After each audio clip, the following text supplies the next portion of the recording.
Voilà, rencontre secrète entre M. Joseph Kabila et M. Vital Kamerhe à Kampala. Les États-Unis d'Amérique viennent de mettre en garde le président Sassou Nguesso du Congo Brazzaville. Qu'est-ce qui se passe, mes chers amis? Bandeko Balandi Nyosotou, il y a notre émission. Mbote epele na bay Nyosotou bazui libaku malamu ya kolanda biso na chaîne oyo ya biso ya ba congolais de tata et de maman. Je pense que Bandeko Balandi, à chaque fois et à tout moment, bolinga kaboyeba mboka elali ndenge nini, elamuki ndenge nini, etouti wapi etozali kokende wapi.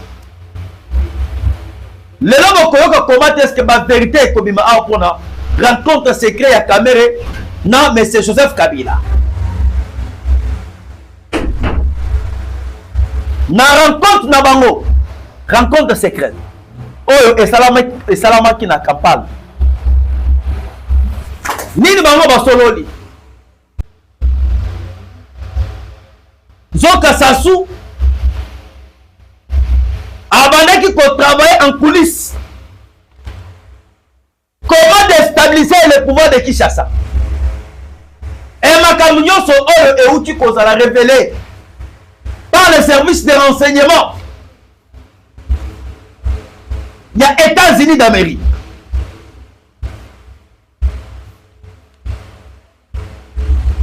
Et sur le troisième point, mes chers amis, le président Félix Tshisekedi de retour sur terrain. Et pourquoi le président Tshisekedi vient d'annoncer son retour dans toutes les provinces de la République démocratique du Congo? Ndetoko Pazandek. Aimez et partagez notre émission. N'oubliez pas de vous abonner massivement et n'oubliez pas de laisser vos commentaires et vos j'aime partout où vous êtes en train de nous suivre na chaîne Oyabiso Yaba Congolais de Tata et des membres.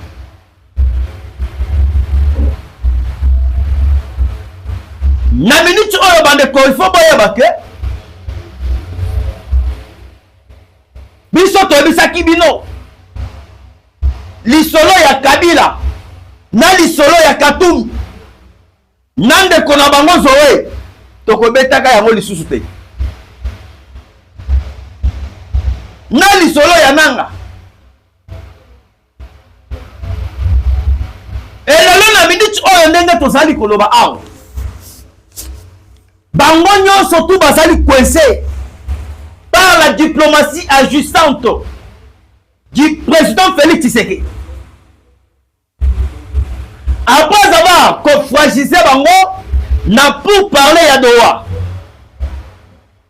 na pour parler ya Angola, et les États-Unis et la RDC privilègent les pour parler des États-Unis. Et le nom où comment est-ce que M. Joseph Kabila Bakoutani secrètement avec M. Kamerhe Vital na rencontre na bango, Kabila a proposé M. Kamerhe 3 choses. Oh Bokoeba, oh Tokomekempe pour décortiquer avec vous ensemble sur cette émission. Dans mon ami Sarabinok, nous avons des M23 en cravate au sein de l'Assemblée nationale et Baba Tami. Et bazali kolinga te komibimisa etoyebi bango bazali ebele biso tokotikaka te kodenonse bango et biso musala ya biso ezali ya kodenonse bango matin midi soir ata osali eloko na butu lobi tokoya awa totalisi bino tala yo kobatama te yo okoki koechappe biso te mais c'est Wakalingi di king na rencontre secret oyo ya bango. Je pense que na émission oyo euti koleka na betelaki bino lisolo. Et comment est-ce que Kamere basalaki réunion na hôtel de l'Emeron na quelques responsables islamistes otobengi bato bamesala kosala bakamikaze na quelques autorités militaires ya Uganda na bananga na Bertin Bisimwa. Kamere azali na bango et sikoyo lelo nazali ko informer bino. J'avais pris le temps ya kebino boyeba. Il y avait cette information, mais j'avais pris d'abord le temps il y a qu'à examiner, il y a qu'à étudier le paramètre. Il y a information, il y a rencontre secret, il y a Kamere, non mais c'est Joseph Kabila. Et la minute oyo, na rencontre na bango. Monsieur Joseph Kabila à promettre Monsieur Kamere beaucoup de millions. À promettre Kamere beaucoup de millions de dollars américains. Et pourquoi Kamere qui est président de l'Assemblée nationale et Bazali compromettre des millions de dollars et pas là Monsieur Kanambe Kasebering. Et qu'est-ce qui se passe? Et Bango Bazali ko préparer ni. Dans minute oyo Kabila a demandé à M. Vital Kamerhe pour que Azali Kosala rentrer au Congo.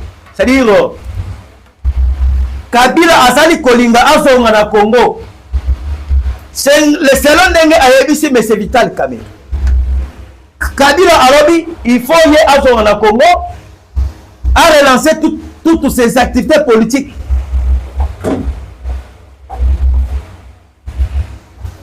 La deuxième des choses,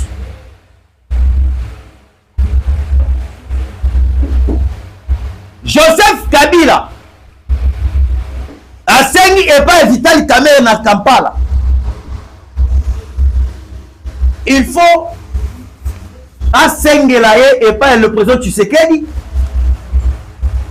Bakutana a plaidé Kanaye auprès du président Tshisekedi pour que M. Joseph Kabila puisse rentrer au Congo.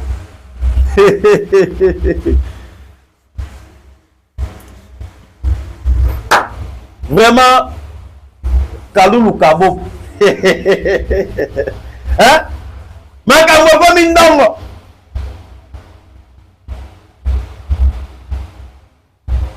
Hein? Matoye Kobi Mabino.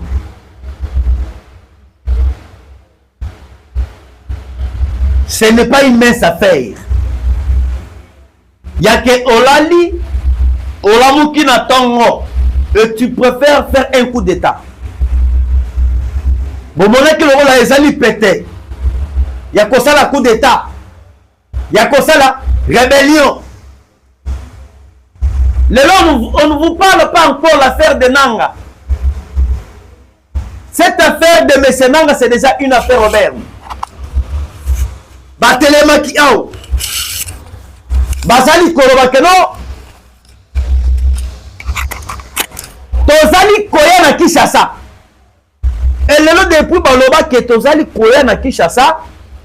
na mois de mars basuka boni tomi tuna nani baza wapi bon comprendre Fati c'est un stratège akati hémorragie akati bango na source esika makasi na bango ebandaki koya lelo depuis batelema na Bukavu bazali ko avancer te ils sont là les États-Unis s'est imposé n'est-ce que bokoyeba maintenant ba carte ole bango bazali maintenant ko préparer et pourquoi Joseph Kabila ndenge asengi epa ya Kamere a plaidé auprès du président Tshisekedi pour que akoka kozonga na kati ya RDC et Kamere a ébissé clairement alors le Tshisekedi azali déterminé ndenge Kamere à répondre mais c'est Joseph Kabila son frère Kamere à répondre de Konaye Kabila en disant que le président Tshisekedi azali déterminé et akoyoka kate ya que yo oko bakozonga na kati ya Congo et ayebise que lelo par rapport ya crime oyo esalemi na Bukavu crime oyo esalamaki na Goma ezali na motema ya Tshisekedi akotikala jamais kobosana carnage oyo ya bandeko na biso bakufi na Goma et Tshisekedi akotikala jamais kobosana te carnage esalami na Bukavu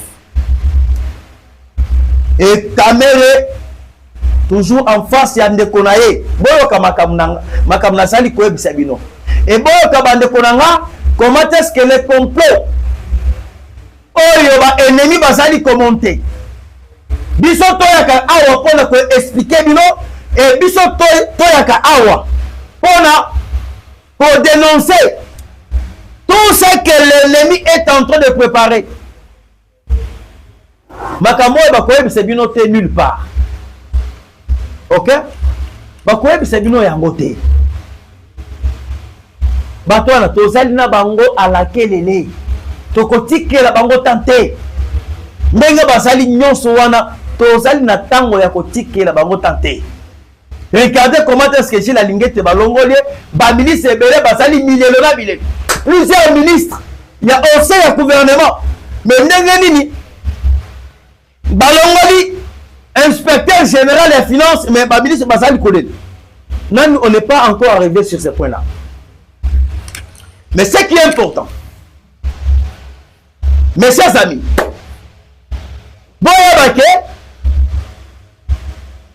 monsieur Joseph Kabila a ici mais c'est vital Kamere pour que na côté là yo beaucoup d'argent nazo tielo tous mes moyens en jeu objectif ezali kaka moko nazo na Congo et ce qui que Tshisekedi aboyi ngai nazo na Congo il faut maintenant ba appliquer voix populaire oyo ba ko appliquer mais c'est vital Kamere ba ko sala alliance na Fayoum Shadar Minako na Matata Mponi na en fait na monsieur que nous appelons monsieur Samalukoni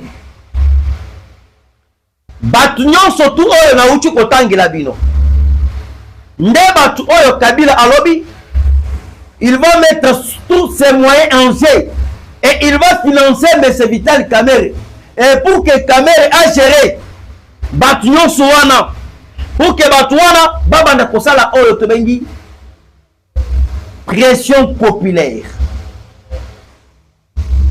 oyo bango bakosala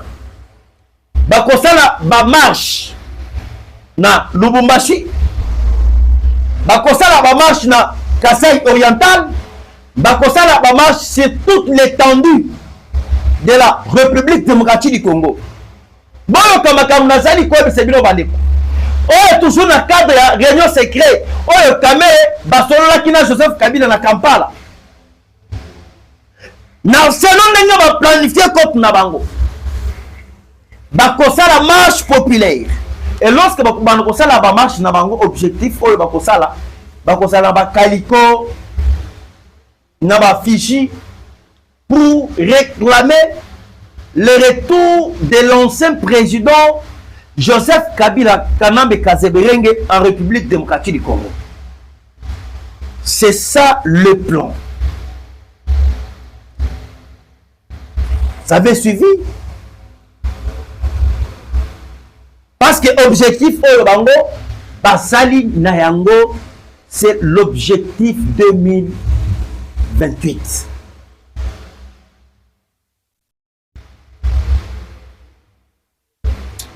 Bazali Komikosa. Bazali devant morceau dur.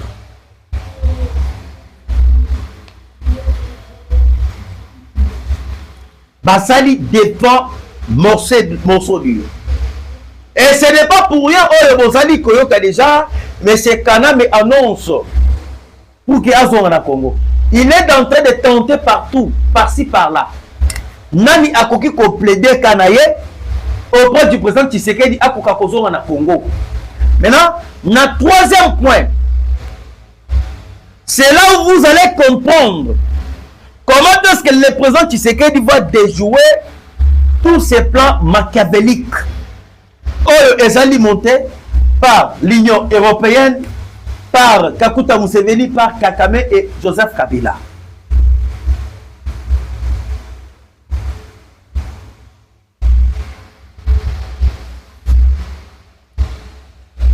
Bon, kota siko, na deuxième point.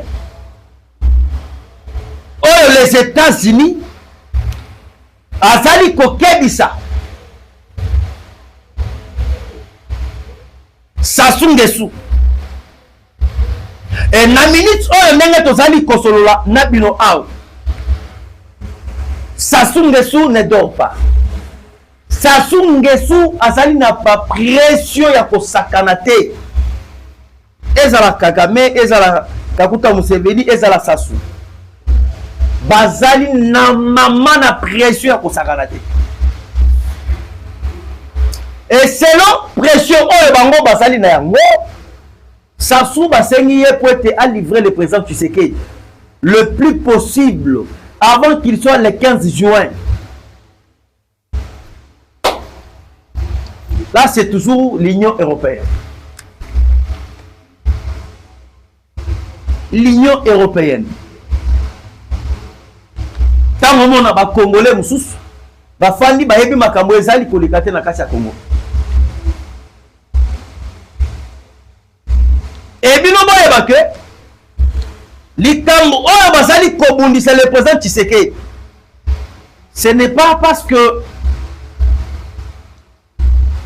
le président Tshisekedi c'est un milliardaire, un multimillionnaire. Non. Le problème qui est là, bazali kobundisa Tshisekedi, c'est parce que azali qualité kobunda. Pour l'intérêt, il y a République démocratique du Congo et pour l'intérêt à Congo.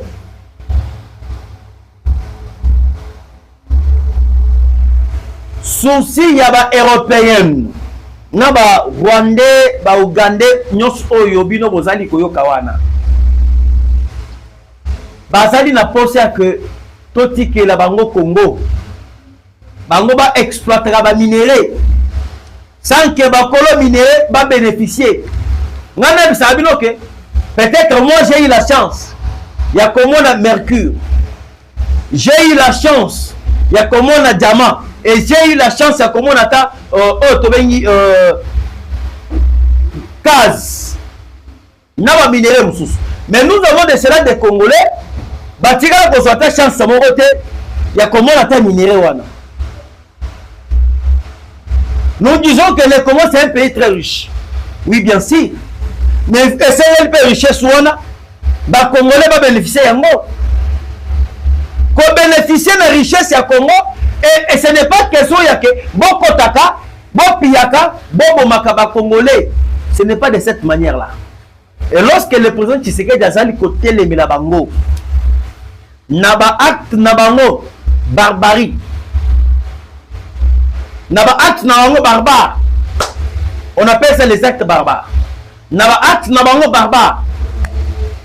Et Bazali côté les ménages, le président Tshisekedi, Ndenga Zali Koboya, il y a que toi comme toi, il va minérer, il faut tout éliminer. Toi, battre. Le Congo, c'est un pays très riche. Et le lot, moi, je suis surpris. Nazali surpris parce que la toute première fois, peut-être que non, dans le Congo central, il y a beaucoup de minéraux. Vous avez des minéraux, Bozali Komona, Bozali Koyoka pe, et tout mes alakana est. Minéraux, Bango, Bazali Kobundela, Koboma Bande Konabisona, est du pays. Dans le Congo central, nous en avons autant de minéraux. Aujourd'hui, je suis surpris. Ah, Congo a mengo moko. Non. Kabila salaki ba aventure. Kabila ayaki pona intérêt ya ba européen. Kabila ayaki pona intérêt ya ba congolais te. Le lot, je viens de découvrir. En fait, dans le Congo central, nous avons du coltan. Nous avons des cassiteries. Nous avons du cuivre. Là-bas au Congo central. Et où tu peux découvrir na axa Ondofolo. Odonfolo très bien na Congo central. Colta ezali. Na Kisampi. Cuivre ezali. Na Kouilungongo. Nous avons des cassiteries. Ba minéraux ebele. Yo ozali koyoka ke ezalaka toujours na Katanga, na Nord Kivu, na Sud Kivu. Mais lelo baye ko découvrir que minéraux ezali na quantité ebele na côté Congo central. Mais selon ma investigation, minéraux wana ekoki ko fait ko pesa après près 8 500 000 d'emplois na bande ko na biso ya Congo central. Soki babandi ko exploiter ba yango lelo. Bande Konabiso à Congo central, Bakoki cause 8 millions d'emplois. Le Congo, c'est un pays béni. Néomoni Bitumbanyon surtout. Basali Kobun, c'est le président Tshisekedi par les Européens. Il faut toujours un étranger à la tête du Congo. Il y a à Géraka Congo et Bazoka maintenant occasion, il y a Kokota. Il y a copier. Ndenge ba mesana copier. Il y a copier. Ndenge ba mesana copier des années et des années. Likamuya Sasungesu ba uti ko avertir les États-Unis. Sassou abandaki déjà ko ça la manœuvre dilatoire. Il y a ko créer un coup direct na Kinshasa. Ba pesa Congo Brazzaville appelle ça autre bengi Rwanda comme base arrière. Il y a cause possibilité à attaquer Kinshasa. Et na minute où ndenge tozali ko yebisa bino out. Ba coincé bango par les Américains. Et les Américains ont eu à décider. Bah presque 6 milliards de dollars américains en jeu. On a exploité, on a établi pour le corridor. Rappelez-vous sur les accords qui ont été signés par l'ancien président américain John Biden. N'apporte ya corridor. Les Américains avec le président Donald Trump va décider bâtir 6 milliards. Va financer déjà Nakati ya Angola. Pour la Makam Italie pour ya corridor. Maintenant, pourquoi les Européens Bazali Kobundisa tantôt plutôt le président Félix. C'est là où je vais maintenant vous amener à comprendre les choses. Ce qui est bien, lorsque Biden a salaki président aux États-Unis, les Européens qui na moi musolo il y a épée ya bango otobeni héros. Les États-Unis a équipé na mbongo na ye ba 5 saki bango nyonso. Avec c'est l'objectif que non bakabola ba minerai stratégique ya République démocratique du Congo. Vous comprenez? Dernièrement, rappelez-vous dans Genève, sommet moko et Salama. Dans sommet et Salama dans le Genève, et ça qui a seul objectif au Bakenda pour signer par rapport à l'autre corridor de l'Est. C'est-à-dire pour le côté, il y a des Européens. Bango bakoza nord Kivu, sud Kivu. Bango kamata minéré na bango et koza la mena acheminer directement na Kinshasa. Maintenant, selon Bango, balinga qui va dans le système, il y a gagné. Selon Bango, parce que ce qui traînait, il y a que accord Rwanda et ça l'a accéléré. Et ça là qui par rapport il y a système, il y a gagnant. Oh, le président Tshisekedi a imposé à Bango. D'un côté, il y a des Américains. Bango bandima qui déjà gagnant. Maintenant, d'un côté, il y a des Européens. Bango baboya qui gagnant. C'est pour cela, il y a qui traîner, il y a qui freiner. Si lorsque Trump est venu, c'est maintenant Trump qui s'impose en tout. Kobanda Walikale, Bukavu, Goma, ils vont tous les mouvements, il y a rébellion. Il y a Bananga, il y a Bertin Bissimo. Ils vont quitter le sol congolais. Et lorsqu'ils vont quitter, les États-Unis vont s'imposer. Nous avons dit qu'on a minute où Bazo Kobunsa Fachi parce que nous avons déjà Fachi sur la carte des États-Unis. Et Bazo Koluka partout, comment l'éliminer. Nous avons déjà l'administration américaine, et la minute où on expliquer na magaboteli coup d'état. Coup d'état basalaka yango soki que peuple a déjà fatigué. Soki peuple a l'ennemi président bakosa la coup d'état na facilité nyonso. Mais dans le contexte actuel, pour faire un coup d'état contre le président en place aimé par le peuple, c'est très difficile. Le président Félix Tshisekedi vient. Le président Félix Tshisekedi de retour sur terrain. Na minute où on est tosali koloba aw. Fachi akokende na Lualaba. Toujours na cadre ya sensibilisation ya peuple. Makambo ya changement ko ezongi ya. Changement ya konsu ya mwana ezongi. Fachi azokende Lualaba. Akolakisa bango que non, je suis le président le plus aimé du peuple. Peuple basali na confiance nae. Après Lualaba, le président Tshisekedi akokende na Congo central.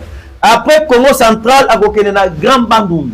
Après Grand Bandundu, le président Tshisekedi akokende na Grand Équateur et va même Grand Kassai. Ne akolakisa Kabila que tu n'es pas aimé par le peuple. Il est le seul président aimé par le peuple. C'est un peu ça. Et je vais aussi vous informer pour chuter. Actuellement, nous avons monsieur le gouverneur du Kassai oriental, Jean-Paul Mbouébois. Jean-Paul Mbouébois a été émis de ses fonctions par les députés provinciaux du Kassai oriental. Sur les 24 députés,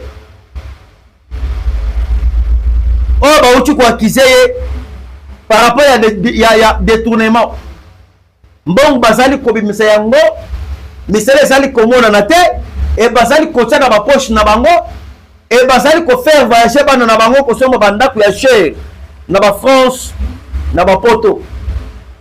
Mais Kassai ezali kozonga si na minute je félicite d'abord l'initiative de tous les députés provinciaux il va comprendre qu'on doit servir la nation, on doit servir le peuple et non pas servir les individus. Sur les 24 députés provinciaux, nous avons 14 députés qui ont dit oui à la déchéance de ces messieurs un anti-valeur. Et aussi, les 9 députés provinciaux ont dit non. C'est-à-dire, la majorité, c'est déjà 14 députés qui vont voter déjà par rapport à la déchéance, il y a gouverneur, il y a Oyotobengi Mouchoumaï. On appelle ça exemple. Vous préférez Koyiba Kamusolu à l'État quand on a province ou yabinoté.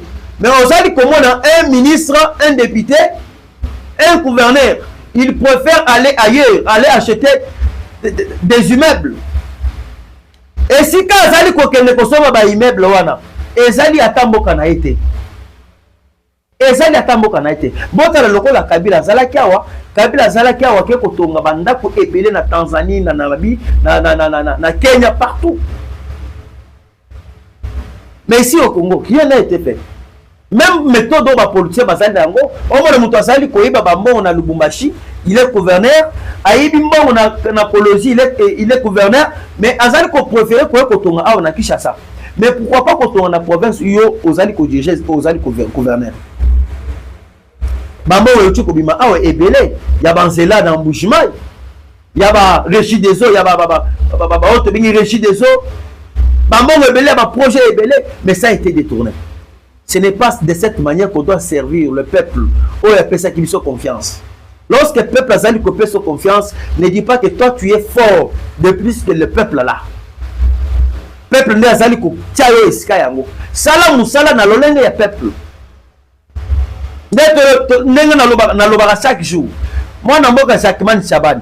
Talela biso likambu ya embouteillage. Na changu bandeko na biso basali ko souffrir.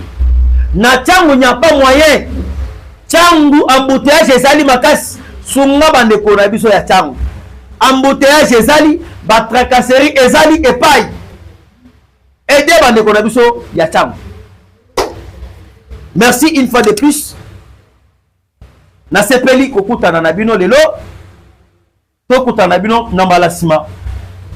Plus 243 89 335 82 51. Ciao.